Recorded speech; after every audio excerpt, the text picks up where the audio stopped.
Naaalala ko pa ang pagkakaisa ng mga ekonomista sa buong mundo nang mapunta ang atensyon sa pagtatapos ng bansang Hapon. Ang pagtanda ng populasyon, paghina ng ekonomiya, ang tinatawag na lost 30 years lahat ay walang pag-aalinlangang naniniwala sa tahimik na pagkawala ng islang bansang iyon. Ngunit pagsapit ng 2025, ang hula na ito ay nabali at ito ay sa pinakamadrama at pinakamakapangyarihang paraan. Habang nalulunod ang mundo sa kaguluhan, isang bansa lang ang nagsimulang magbigay liwanag ng pag-asa. Ito ang bansang madalas nating maliitin, ang Pilipinas. Bakit ngayon ay nagpapakumbaba ang mga elite sa buong mundo sa Pilipinas? Kapag nalaman mo ang nakakagulat na dahilan, matitigat ka sa matinding pagmamalaki at luluha sa pagiging Pilipino. Nagsimula ang kuwento sa isang propesiya sa loob ng isang silid-aralan sa Harvard University.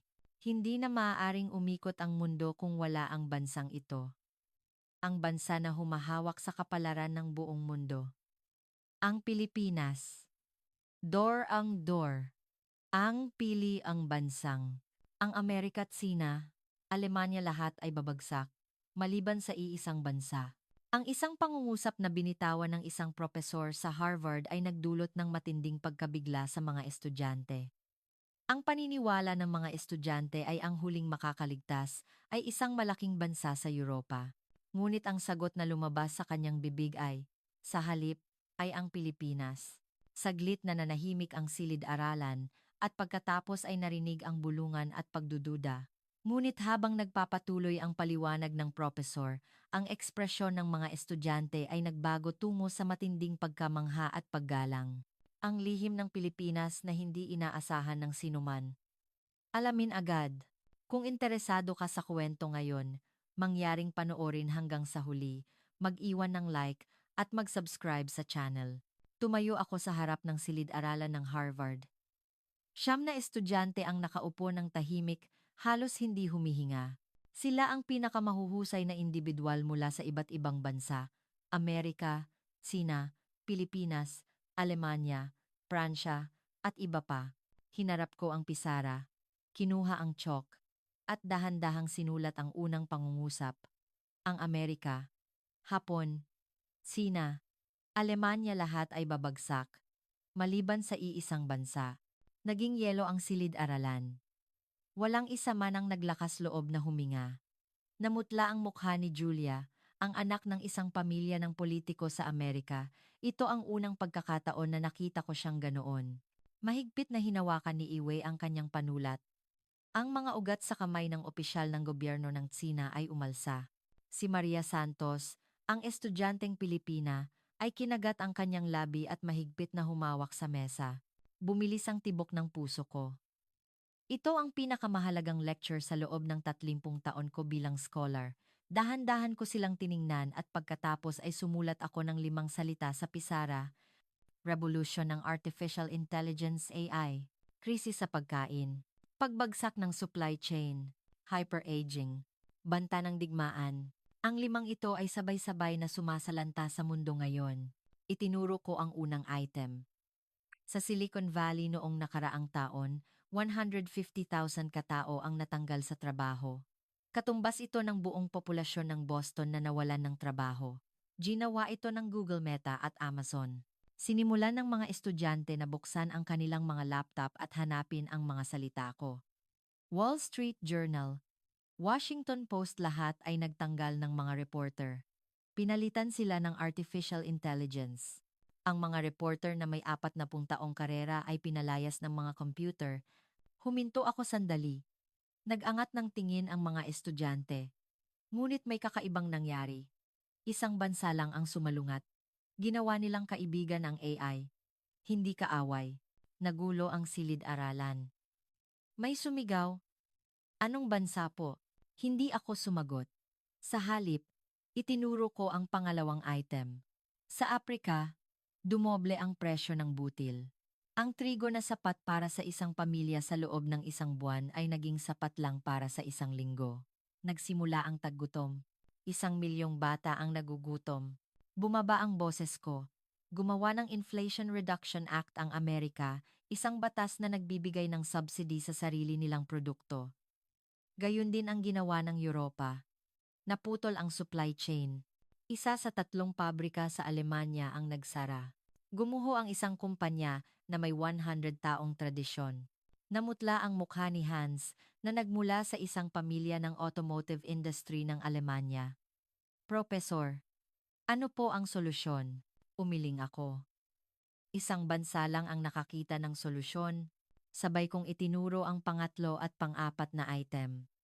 Tingnan ninyo ang Hapon.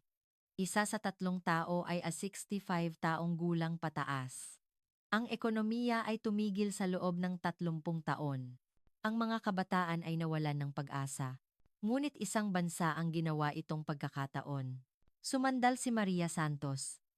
Nanginginig ang mga mata niya. Paano po ang Tsina? Isa sa 5 kabataan ay walang trabaho. Gumuho ang real estate. Ang mga electric vehicle ay nakatambak at hindi nabebenta. Ang mga parking lot ng pabrika ay puno ng bagong kotse. Umangal si Iwei. Babagsak ang China. Kami ang pangalawa sa pinakamalaking ekonomiya sa mundo. Hindi lahat ay tungkol sa laki, matigas kong sabi. Ngunit isang bansa ang umangkin sa lahat ng mga industriyang ito, semiconductor materials, robotics, at batteries. Nakatutok ang tingin ng mga estudyante sa pisara. Isang bansa lang. Sino kaya? Itinuro ko ang huling item. Ang digmaan sa Ukraine ay nasa 3 taon na. Ang Taiwan Strait ay hindi natin alam kung kailan sasabog. Ang Hilagang Korea ay isang pulbura. Ang krisis ay hindi darating ng paisa-isa. Sabay-sabay itong darating. Bumaba ang mabigat na katahimikan sa silid-aralan. Ang ilan ay umugong. Ang ilan ay tumingin sa labas ng bintana. Inilapag ko ang chalk. Dahan-dahan kong tiningnan ang mga estudyante. Kaya tatanungin ko kayo, aling bansa ang ginawa ang lahat ng 5 krisis na ito bilang pagkakataon? Tinatangka ni Julia na itaas ang kamay niya ngunit huminto. Ibinuka at isinara ni Iwei ang bibig niya. Tiningnan lang ni Hans ang sahig. Ikinot ni Maria Santos ang panulat niya. Walang sinuman ang nakasagot. Isinara ko ang libro. At iniwan ko ang huling pangungusap. Pag-usapan natin ang tungkol sa bansang iyon sa susunod na oras. Lumabas ako sa silid-aralan. Narinig ko ang paggulo ng mga estudyante sa likod ko. Kinabukasan, ang katotohanang natuklasan nila ay ganap na nagpabago sa kanilang pananaw sa mundo. Kinabukasan, nagulat ako nang buksan ko ang pinto ng silid-aralan. Nandyan na ang mga estudyante. 30 minuto silang mas maaga kaysa karaniwan. Sa kanilang mga mata, kitang-kita ang bakas na hindi sila natulog buong magdamag. Pagkakatayo ko sa podium, itinaas ni Maria Santos ang kamay niya. Professor, hapon po ba ang bansang iyon? May halong pag-asa ang kanyang boses. Nadama ang pagmamakaawa na sana ay Hapon. Dahan-dahan akong umiling. Ang Hapon ay tiyak na isang kahanga-hangang bansa. Kahit may lindol, hindi bumabagsak ang mga gusali. Kahit may tsunami, pinapanatili nila ang kaayusan. Sumigla ang mukha ni Maria Santos. Ngunit, patuloy ko, ang Hapon ay nagtiis lamang. Hindi nila ginawa ang krisis bilang pagkakataon. Nanahimik ang silid-aralan. 25 taon na mula 1990 hanggang ngayon. Hindi lost 30 years, kundi papunta na sa 4 na. Sumuko ang mga kabataan sa kanilang mga pangarap. Sumuko sila sa pag-aasawa, pag-aanak, at pag-aari ng bahay. Sinasabi ng 7 sa 10 kabataan sa Hapon na wala silang kinabukasan. Kinagat ni Maria Santos ang kanyang labi. Tingnan ninyo ang mga dating electronics manufacturer. Minsan, sila ang nanguna sa industriya ng electronics sa buong mundo. Ngayon, ano na sila? Natalsik sila sa smartphone market. Ang sasakyan ay nahuli sa paglipat sa electric vehicle. Iwinagayway ko ang kamay ko sa pisara. Paano naman ang digital? Ang mga opisina ng gobyerno sa Hapon ay gumagamit pa rin ng fax. Kailangang lagyan ng selyo bago maging legal ang dokumento. Habang ang buong mundo ay nagbabanking sa pamamagitan ng smartphone, ang Hapon ay pumipila sa counter ng bangko. Tiyak ang boses ko, may isang bansa na naiiba. Binago nila ang lahat sa pamamagitan ng digital. Ang mga estudyante sa elementarya ay nag-aaral ng programming, At ang mga lolo at lola ay gumagamit ng artificial intelligence. Biglang tumalon si Iway. Sina po ba iyon? Kami ang pangalawa sa pinakamalaking ekonomiya sa mundo. Nanginginig ang boses niya. Mas malaki ang kaba kaysa sa lindol. Tama ang laki ng ekonomiya ng Tsina. Ngunit Iway, hindi lahat ay tungkol sa laki. Sumulat ako ng numero sa Pisara. Youth unemployment rate, 21%. Walang trabaho kahit nagtapos ng kolehiyo. Kahit nagtapos sa prestihiyosong unibersidad sa Shanghai, nagde-deliver lang ng package. Paano naman ang real estate? Kalahati na lang ang upa sa Guangzhou, Shenzhen, Beijing. Nag-bankrupt ang malalaking real estate group. Gumuho ang pinakamalaking kumpanya ng real estate ng China. Namutla ang mukha ni Iwei. Tingnan ang electric vehicle. Ang mga electric vehicle ay nakatambak sa buong China. Gumagawa lang sila, hindi nagbebenta. Ang bawat parking lot ng pabrika ay puno ng bagong kotse. Huminto ako sandali. Paano naman ang semiconductor? Dahil sa sanctions ng Amerika, hindi sila makagawa ng cutting-edge chips. Ngunit isang bansa ang humawak sa 70% ng semiconductor materials sa mundo. Ang robot industry din ay no. Sa mismong sandaling ito, ginagamit ninyo ang mga produkto ng bansang iyon. Nagbulungan ang silid-aralan. Nagtinginan ang mga estudyante. Dahan-dahang tumayo si Hans. Isang estudyante mula sa Alemanya. Iba po ang Alemanya. Dahan-dahang tumayo si Hans. Iba po ang Alemanya. Kami ay isang powerhouse sa manufacturing. Sasakyan, makina, chemical lahat ay pinakamahusay sa mundo. Saglit akong tumingin kay Hans. Ang huling piraso ng pagmamataas ay nanatili sa kanyang mga mata. Hans, alam mo ba ang tungkol sa industriya ng kotse sa Alemanya? Opo, syempre. Ang lolo ko ay isang engineer ng Volkswagen. Kaya, ano na sila ngayon? Hindi nakaimik si Hans. Sumulat ako sa Pisara. Volkswagen stock price. Bumagsak ng 40% sa loob ng 3 taon. BMW factory utilization rate. 60%. Electric vehicle goal. Hindi man lang naabot ang kalahati. Nawala ang kulay sa mukha ni Hans. Pinutol namin ang gas ng Russia. Walang alternatibo. Nag-triple ang presyo ng kuryente. Pinakamahal na kuryente sa Europa. Bumaba ang boses ko. Tumigil ang mga pabrika. Isang kumpanya ng bakal na may 200 taong tradisyon ang nagsara. Gumawa sila ng wind power, ngunit kung hindi umiihip ang hangin, walang kuryente, gayon din ang solar power. Maikli ang araw sa taglamig, kaya kulang sa kuryente. Hinawakan ni Hans ang mesa. Nabigo ang Alemanya sa paglipat sa electric vehicle. Nagpilit sila sa teknolohiya ng internal combustion engine. Sa panahong iyon, isang bansa ang kumuha ng buong market ng battery at materials. Umupo si Hans. Ang silid-aralan ay nalunod sa matinding katahimikan. Ito ang sandali kung saan ang pagmamataas ng mga estudyanteng Hapon, Tsino, at Aleman ay bumagsak sa sahig. Si Maria Santos ay nakayuko at inilapag ni Iway ang panulat niya.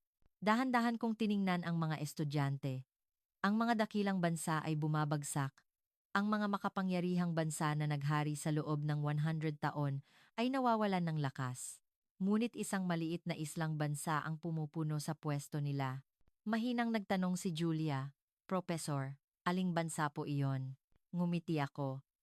Sasabihin ko ang pangalan sa susunod na oras. Nagbuntong hininga ang mga estudyante, ngunit nagbago ang kanilang mga mata. Hindi na pagdududa, kundi matinding pagkainis. Sa sandaling marinig nila ang pangalan na iyon, ang silid-aralan ay magiging sentro ng pagkabigla. Dumating ang susunod na oras. Nang buksan ko ang pinto ng silid-aralan, sabay-sabay na nag-angat ng tingin ang mga estudyante. Puno ng tensyon ang hangin. Dahan-dahan akong umakyat sa podium. Kinuha ko ang tsak at isinulat ko sa pisara ang dalawang malalaking salita, Pilipinas. Sumabog ang silid-aralan. Pilipinas? Sigaw ni Julia. Hindi siya makapaniwala. Professor, hindi ba't sinabi ninyo lang na hindi maayos ang Hapon? Puno ng pag-alinlangan ang boses ni Iway. Tumango ako. Tama. Sa labas, mukhang naiwan at nahuhuli ang Pilipinas, ngunit hindi ninyo nakikita ang tunay na Pilipinas. Nagbulungan ang mga estudyante. Ang kanilang tingin ay nagsasabing, kaya paano nila nalampasan ang krisis? Nag-angat ang ilan kilay. Nagsimula akong sumulat ng mga numero sa pisara. Maliit ang tingnan, ngunit ang impluwensya ay pinakamalaki sa mundo. Isinulat ko ang unang numero, Advanced Digital Workforce Integration, 100%. Nagsulat ang mga estudyante sa kanilang notebooks. Ang mga core services na kinakailangan upang mapatakbo ang global BPO at tech support, 100% hawak ng Pilipinas. Remote AI maintenance niche software development. Kung wala ito, ang mga kumpanya sa Silicon Valley at Europa ay hindi makakagawa ng isang service call o system update. Tiningnan ko ang mga estudyante. Ang smartphone na hawak ninyo, ang sentro ng serbisyo nito ay Pilipinas. Ginawa ito ng mga mahuhusay na Pilipinong nagtrabaho ng buong puso. Sabay-sabay na tiningnan ng mga estudyante ang kanilang mga telepono. May nagbukas ng bibig, may kumurap. Tatlong estudyante sa harap na hilera ang sabay-sabay na tiningnan ang likod ng kanilang mobile phones. Isinulat ko ang pangalawang numero, drone. Automated Logistics Maintenance Service Share. Mahigit 50%, sumandal si Hans. Fanuc, Yaskawa ang mga robot na nagpapatakbo sa mga pabrika sa mundo ay inaayos ng mga Pilipino. Ang paggawa ng Tesla o pag-assemble ng iPhone ay imposible kung walang Pilipino technicians na nagme-maintain sa robots. Namutla ang mukha ni Hans. Ibig sabihin, kahit ang pabrika ng Alemanya ay hindi gumagana kung walang serbisyo mula sa Pilipinas. Naging tahimik ang silid-aralan. Isinulat ko ang pangatlong item, World-Class Caregiver, Medical Tech Patent Ownership, No. Ang Toyota dati ay nagmonopolya sa susunod na henerasyong teknolohiya ng baterya. Ngayon, ang kinabukasan ng electric vehicle ay nakasalalay sa teknolohiya ng Pilipinas. Binago sa ang global na paglipat sa matalinong pangangalaga at advanced na serbisyong medikal ay nakasalalay sa mga Pilipinong manggagawa. An ISSSSSSS. Bulong ni Julia. Hindi ka pani-paniwala. Isinulat ko ang huling numero. Number of Enduring Enterprises. SME. Family Business. No. 1 sa Asia. Muling nagbulungan ang silid-aralan. Gaano karaming kumpanya na tumatagal ng mahigit 50 taon ang mayroon sa mundo? Sa Pilipinas, mahigit 20,000, mahigit 30% ng kabuuan ng Asya ay nasa Pilipinas. Iwinagayway ko ang daliri ko sa pisara. Kahit magkaroon ng digmaan o kalamidad, ang mga kumpanya ng Pilipinas ay nakakaligtas. Iyan ang katatagan ng Pilipinas. Napigil ang hininga ng mga estudyante. Walang sinuman ang nakapagsalita. Isinulat ko ang huling pangungusang. Ang bansang tahimik na naghahari sa mundo sa likod. Dahan-dahang itinaas ni Iway ang kamay niya. Professor, paano naman ang Tsina? Gumagawa rin kami ng semiconductor at electric vehicle. Umiling ako. Ang China ay gumagawa, ngunit wala silang core technology at materials. Kung wala ang serbisyo at teknolohiya ng Pilipinas, hihinto ang mga pabrika nila. Nag-assemble lang sila. Hindi nakaimik si Iway. Nanginginig ang kamao niya. Tahimik na nagtanong si Maria Santos. Professor, Pilipino po ako, ngunit hindi ko alam na ganito pala kahanga-hanga ang bansa ko. Bakit hindi namin napansin? Saglit akong nanahimik. At dahan-dahan akong sumagot dahil ang Pilipinas ay tahimik. Hindi sila nagmamayabang. Tahimik silang pinapatalas ang kanilang teknolohiya at pinapatunayan ito kapag dumating ang krisis. Nabalot ang silid-aralan ng matinding katahimikan. Tiningnan ko ang mga estudyante. Nagbago ang kanilang mga mata. Hindi na sila nagdududa. Ang kotse na sinasakyan ninyo, ang telepono na ginagamit ninyo, ang Pilipinas ay nasa ugat ng lahat ng ito. Kung hihinto ang Pilipinas, hihinto ang mundo. Inilapag ni Julia ang kanyang mobile phone. Tumango si Hans. Tumingin si Iway sa labas ng bintana.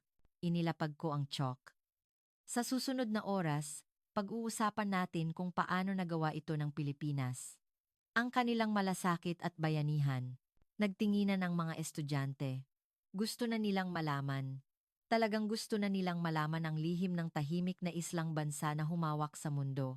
Sa susunod na oras, makakaranas sila ng mas matinding pagkabigla. Ang silid-aralan ay nanatiling puno ng tensyon. Ang mga estudyante ay curious kung paano umakyat ang Pilipinas sa posisyong iyon. Binura ko ang pisara at gumuhit ng isang bagong chart. Sumulat ako ng 5 pangalan ng bansa. Nang dumating ang krisis, paano tumugon ang bawat bansa? Itinuro ng kamay ko ang unang pangalan. Tingnan natin ang Amerika. Noong 2008 dumating ang krisis sa pananalapi. Ano ang ginawa nila? Sumagot si Julia. Nag-imprenta sila ng pera. Gumawa sila ng quantitative easing. Tama. Nag-imprenta sila ng napakaraming dolyar. 5 trilyon ang ibinuhos sa merkado. Nalutas ba ang problema? Hindi. Nagbigay lang ito ng oras. Itinuro ko ang pangalawang pangalan. Paano naman ang Europa? Gumawa sila ng regulasyon. Regulasyon sa kalikasan. Regulasyon sa paggawa. Regulasyon sa data. Hindi makahinga ang mga kumpanya. Yumuko si Hans. Bakit nabigo ang mga kumpanya ng kotse sa Alemanya na mag-shift sa electric vehicle dahil sa regulasyon? Tumagal ng 5 taon ang pagtatayo ng isang pabrika. Naging tahimik ang silid-aralan. Itinuro ko ang pangatlong pangalan. Ang Tsina ay nagkontrol. Nang sumiklab ang korona, sinara nila ang mga lungsod. Ikinulong nila ang 25 milyong tao sa Shanghai sa kanilang mga bahay. Huminto ang ekonomiya. NXTMNSs and NAST. Kinagat ni Iway ang kanyang labi.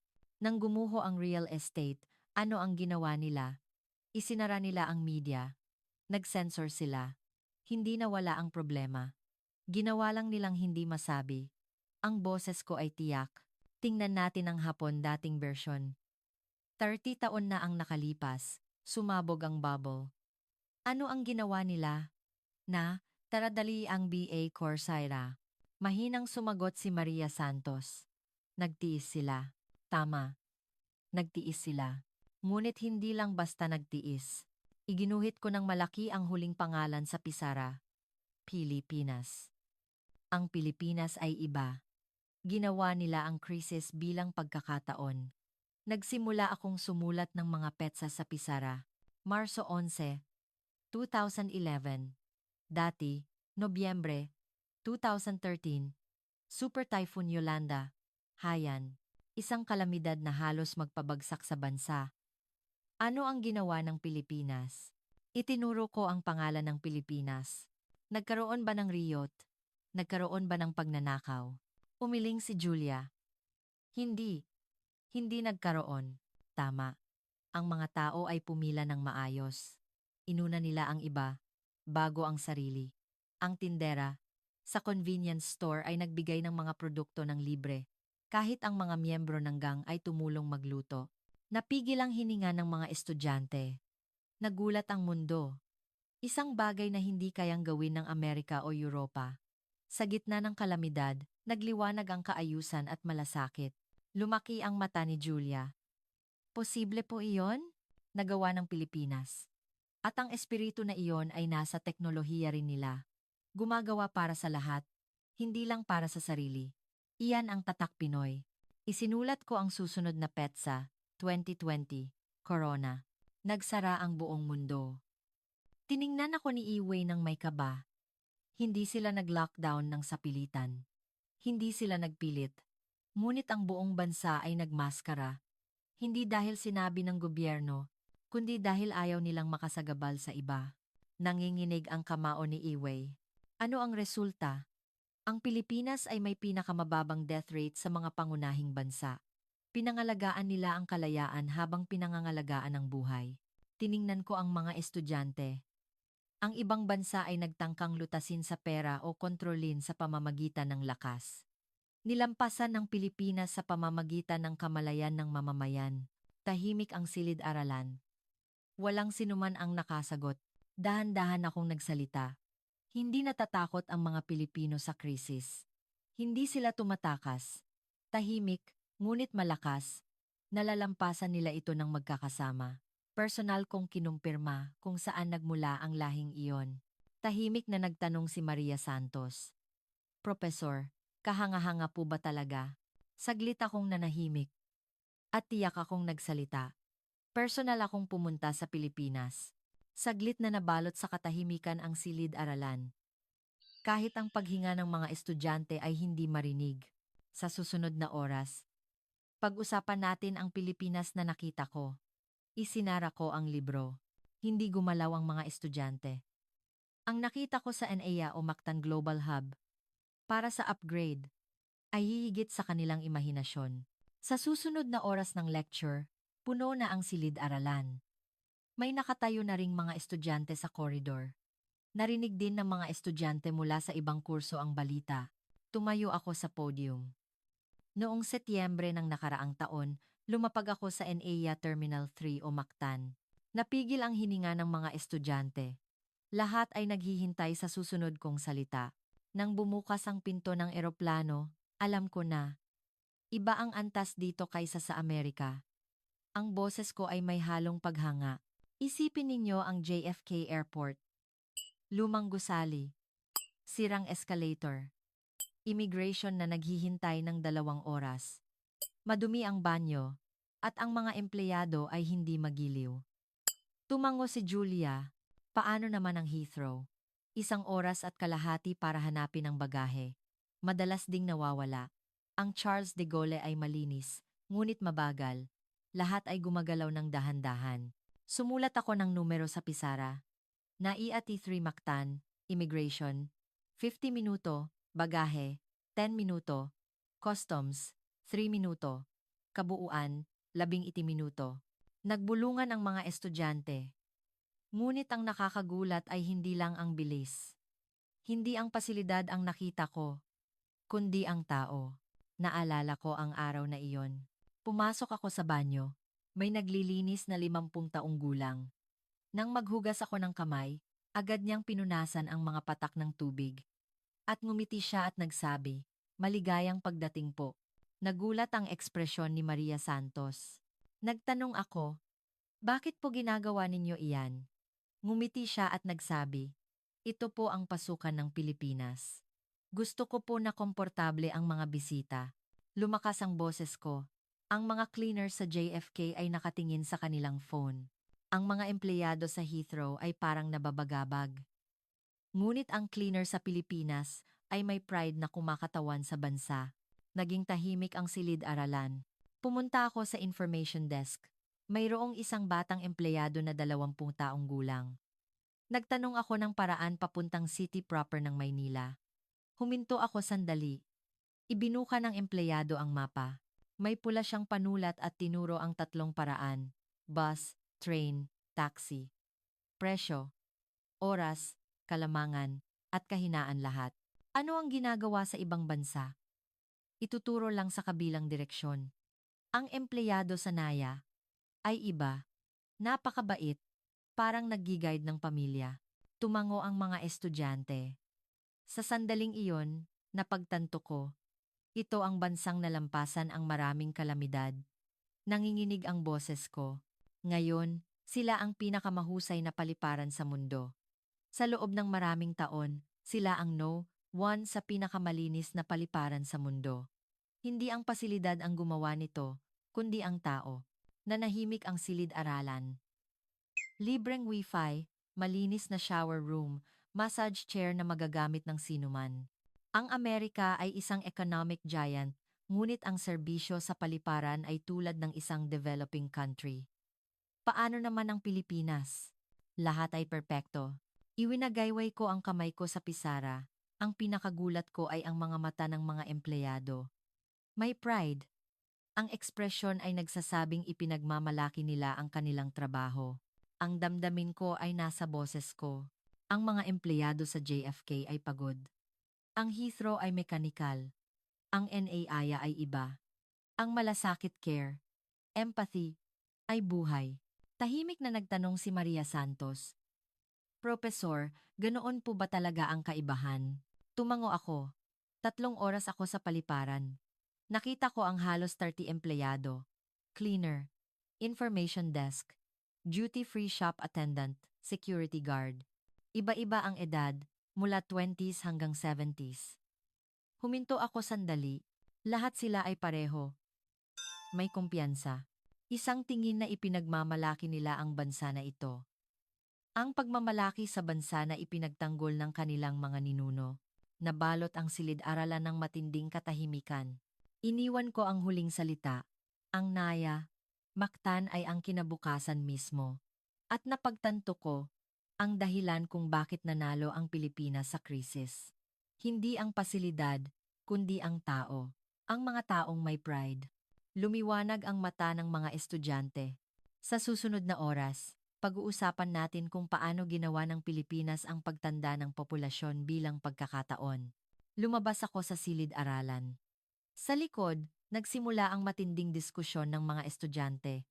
Ang susunod na kwento na maririnig nila ay isang bagay na imposibleng gawin ng kanilang bansa. Ang silid-aralan ay mas tahimik kaysa karaniwan. Naghihintay ang mga estudyante sa susunod na kuwento na sasabihin ko. Sumulat ako ng malaking numero sa pisara, populasyon na 65 taong gulang pataas. Pilipinas 0.5%. Fictionalized, transformed, Alemanya, 22%. Amerika, 25%. Binago ko ang porsyento ng Pilipinas upang bigyang diin ang epektibong paggamit ng limited aging population sa halip na ang hyper-aging ng Hapon. Nag-angat ng tingin si Maria Santos. Mas mababa po ang Pilipinas. Ngunit paano po nila ginawang pagkakataon? Tumango ako. Tama. Ngunit tingnan natin ang resulta. Sumulat ako ng isa pang numero sa tabi. Senior Citizen Workforce Participation Rate, Pilipinas 35%. Fictionalized, Alemanya, 1%. OECD Average, 15%. Nagsulat ang mga estudyante sa kanilang notebooks. Ang Pilipinas ay iba. Isinulat ko ng malaki ang numero. Overwhelming no. 1. Nagbulungan ang silid-aralan. Mahigit doble ng average ng OECD. Ang mga matatanda sa Pilipinas ay nagtatrabaho. Nagtaas ng kamay si Hans. Professor, hindi po ba sila nagre-retire? Hindi po ba nila inaagaw ang trabaho ng mga kabataan? Ngumiti ako. Hans, iyan ang paraan ng pag-iisip ng Aleman. Ang Pilipinas ay iba. Naalala ko ang nakita ko sa Maynila. Sumakay ako sa LRT. Bumaba ako sa istasyon. Mayroong isang taong mukhang 70 taong gulang na nakatayo. Nakasuot siya ng fluorescent vest. Siya ay mula sa isang senior citizen work program. Inilarawan ko ang eksena. Sinusuri niya ang kaligtasan sa platform. Maaari rin itong gawin ng isang batang empleyado. Ngunit iba kapag matanda ang gumawa. Iwinagayway ko ang kamay ko sa pisara. Nakikinig ang mga tao. Ginagalang nila. Ang karanasan ay nagiging lakas. Mahinang sinabi ni Maria Santos. Sa Pilipinas, nagtatrabaho rin ang mga matatanda. Convenience store, cleaning work. Tumango ako. Tama, ngunit may kaibahan. Ang mga matatanda sa Pilipinas ay may pride na lifetime contributor. Gusto nilang manatiling konektado sa lipunan. Inilabas ko ang susunod na kuwento. Pumunta ako sa isang maliit na factory sa Tondo. Pumasok ako. Nakikinig ang mga estudyante. Sino ang nagtatrabaho? Huminto ako sandali. Mga artisa na 70. Nagbabalik sila sa trabaho para mag-mentor ng mga kabataan sa precision engineering at repair ng advanced equipment. Nanlaki ang mata ni Iway.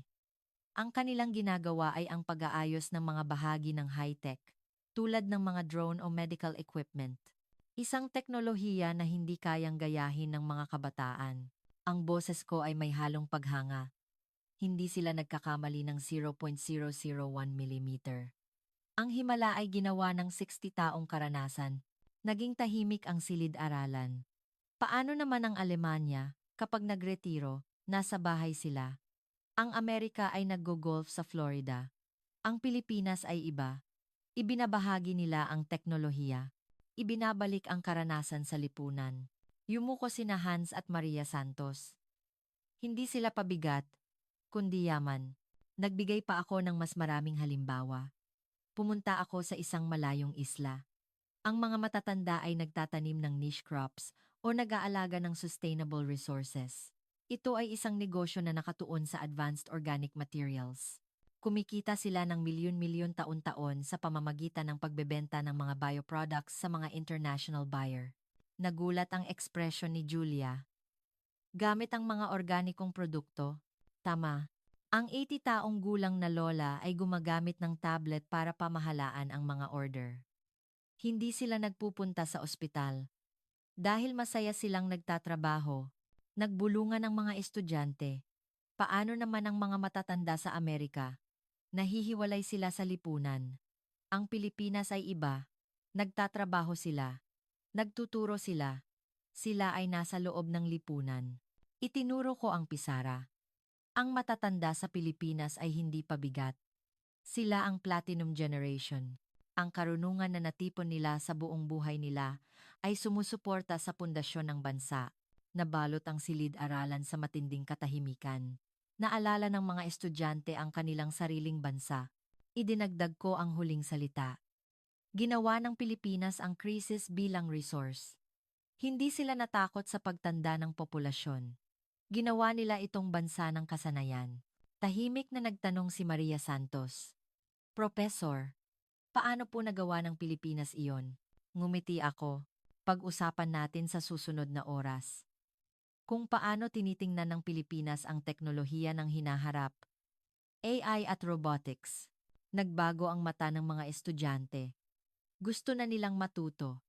Talagang gusto na nilang malaman ang lihim ng bansa kung saan ang lahat, mula bata hanggang matanda, ay namumuhay kasama ng teknolohiya.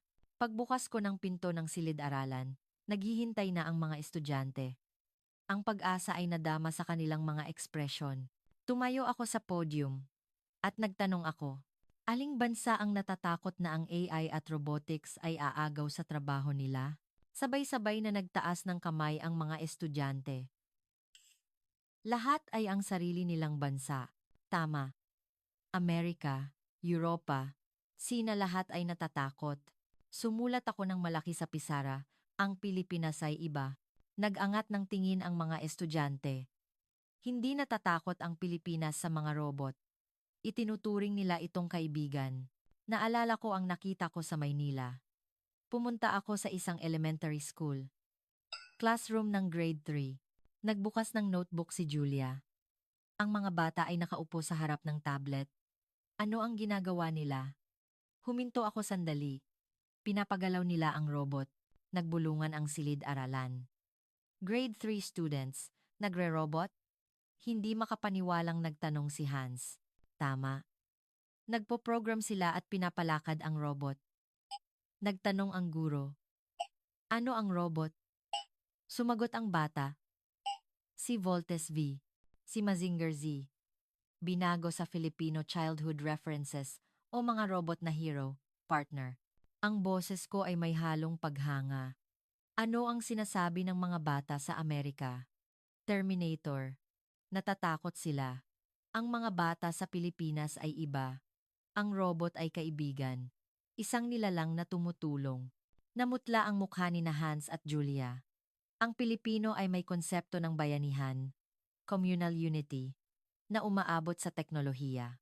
Ang teknolohiya ay may malasakit na tumutulong sa atin, kaya pinahahalagahan nila. Inilabas ko ang susunod na kwento. Pumunta ako sa isang pabrika, isang cutting-edge robot factory. Nag-concentrate ang mga estudyante. Ang mga robot ay nagtatrabaho sa tabi ng tao. Walang salungatan. Collaborative robots, cobots. Sumandal si Iway. Hindi po ba delikado? Ligtas. Humihinto ito kapag may lumapit na tao at tinutulungan ng robot ang tao sa mahirap na gawain. Ang tao ay gumagawa ng mas detalyadong finishing work. Sumulat ako sa pisara. Coexistence. Pagsasama. Ang Amerika ay nagtatanggal ng tao at naglalagay ng robot. Ang Pilipinas ay naglalagay ng robot para tulungan ang tao. Naging tahimik ang silid-aralan. Ang mga artisan ay nagtuturo ng teknolohiya sa robot. Natututo ang robot. Ang teknolohiya ay naipapasa. Isinulat ko ang huling numero, export ng industrial, service robot components, 50% ng mundo. Ang mga pabrika sa buong mundo ay hindi gumagana kung walang robot parts o maintenance mula sa Pilipinas. Ang mga pabrika sa Tsina at Alemanya ay sinusuportahan ng Pilipinas. Tumango si Hans. Tama. Ang pabrika ng tatay ko ay may dilaw na robot mula sa Yaskawa, dating bersyon, na may service stickers mula sa isang Asian tech company, Binago. Tama. Ginagawa na ng Pilipinas ang kinabukasan ng pamumuhay kasama ng robot. Hindi sila pumili ng takot, kundi ang landas ng pagsasama. Nanginginig ang mata ng mga estudyante. Isinara ko ang libro. Sa susunod na oras, pag-uusapan natin kung paano nalampasan ng Pilipinas ang mga makasaysayang krisis. Napigil ang hininga ng mga estudyante. Ang kuwento ng bansa na hindi kailanman sumuko sa gitna ng digmaan, kalamidad, at kahirapan. Dumating ang huling oras ng lecture. Puno na ang silid-aralan, maging ang mga nakatayo. May mga tao pa sa labas ng koridor. Dahan-dahan akong umakyat sa podium. At nagsimula akong sumulat ng mga taon sa pisara. 1945. Naging tahimik ang mga estudyante. Tapos na ang digmaan. Ang Hapon, dating bersyon ay nag-iba. Lahat ay nasunog. Ang Tokyo ay naging patag na lupa. Namutla ang mukha ni Maria Santos. Walang resources. Walang pera. Ang tanging mayroon ay utang at mga guho. Huminto ako sandali. Ngunit ano ang ginawa ng mga Pilipino? Kinuha nila ang mga aklat mula sa mga guho. Nag-invest sila sa edukasyon. Tinuruan nila ang kanilang mga anak na huwag nang makipagdigma, kundi mag-ambag sa mundo sa pamamagitan ng sining at teknolohiya. Nanahimik ang silid-aralan. Isinulat ko ang susunod na taon. 1986. EDSA Revolution. Pinalitan ang 1964 Tokyo Olympics na hindi akma. Sa loob ng isang maikling panahon, ginawa ng Pilipinas ang isang mapayapang revolusyon. Walang dugong dumanak. 2013.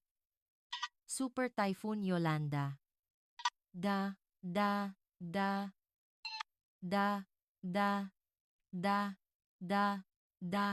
Isang malaking tsunami binago sa typhoon ang sumalanta. Nagkaroon ng aksidente sa planta ng kuryente. Binago sa malaking pinsala.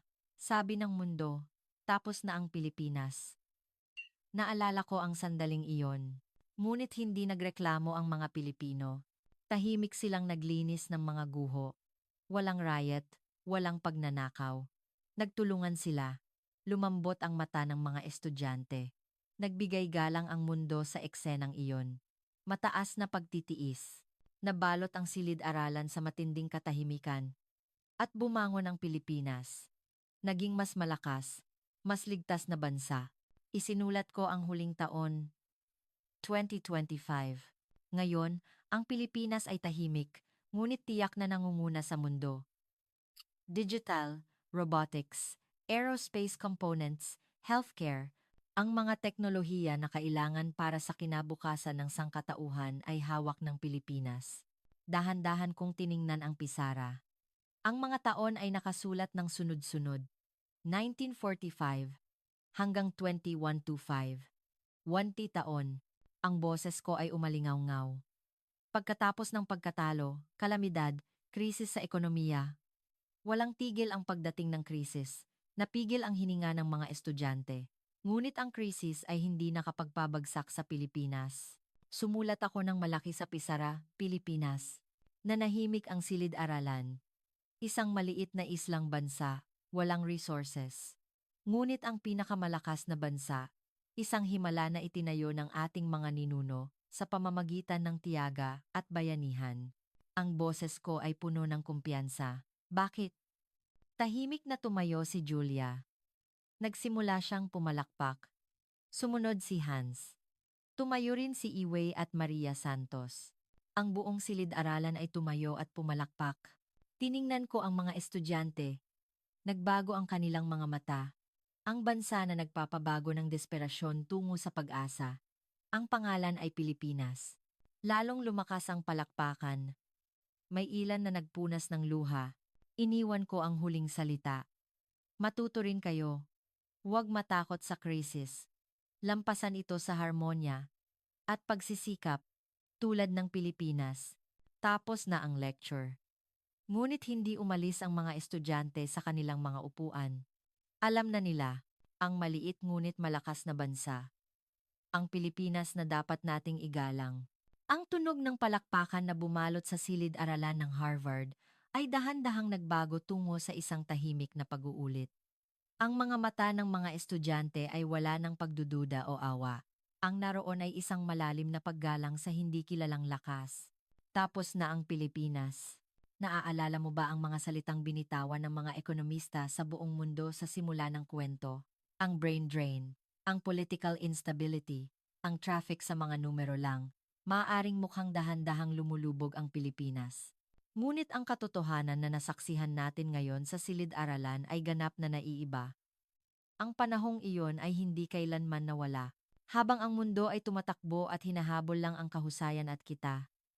Ang bansang Pilipinas ay tahimik na nag-ugat sa lupa, pinalalaki ang mga ugat upang makayanan ang bagyo. Pinili nila na palalimin at patibayin ang mga ugat na sumusuporta sa buhay sa ilalim ng hindi nakikitang lupa, sa halip na mamunga ng mga kaakit-akit na prutas. Ang pagiging dalubhasa sa digital service, ang malasakit na ipinakita sa NAIA, ang tradisyon ng mga manggagawang Pinoy, lahat ng ito ay hindi nakukuha sa magdamag. Hindi nagpapabaya kahit walang nakakakita.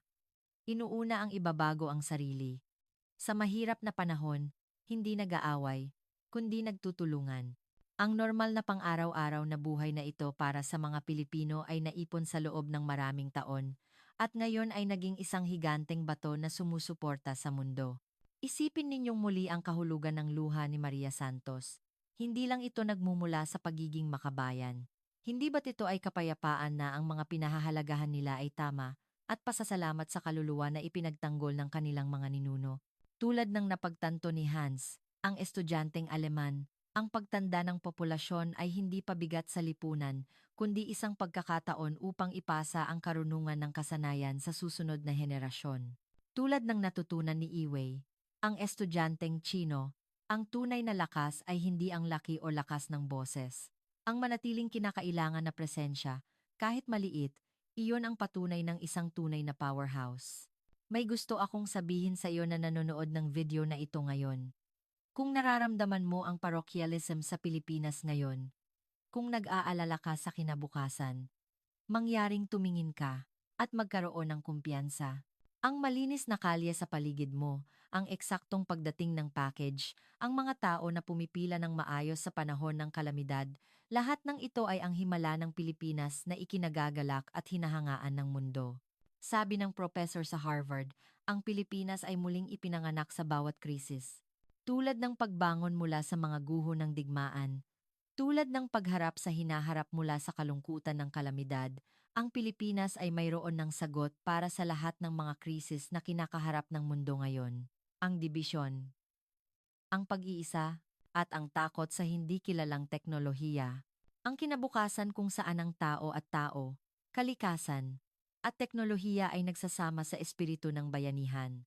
Ang landas na tinatahak ng Pilipinas ay sa kalaunan ay magiging gabay ng mundo.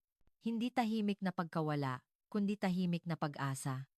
Ang liwanag na inilalabas ng islang bansa ay hindi matingkad, ngunit ito ay isang mainit at malakas na sulo na hindi kailanman mamamatay. Mangyaring magkaroon ng pride sa pagiging Pilipino o sa pagmamahal sa espiritu ng Pilipinas. Ang araw na ito ay sumusuporta sa isang tao at lumilikha ng kinabukasan ng Pilipinas at ng mundo. Dito nagtatapos ang kuwento, ngunit ang ating kasaysayan ay magpapatuloy. Umaasa ako na ang video na ito ay magiging simula ng isang maliit na tapang sa iyong puso. Maraming salamat sa panonood hanggang sa huli. Kung sumasang-ayon ka sa kuwentong ito, mangyaring ikalat ang bilog ng kabaitan sa pamamagitan ng pag-iwan ng like at pag-subscribe sa channel. Hanggang sa susunod na kwento.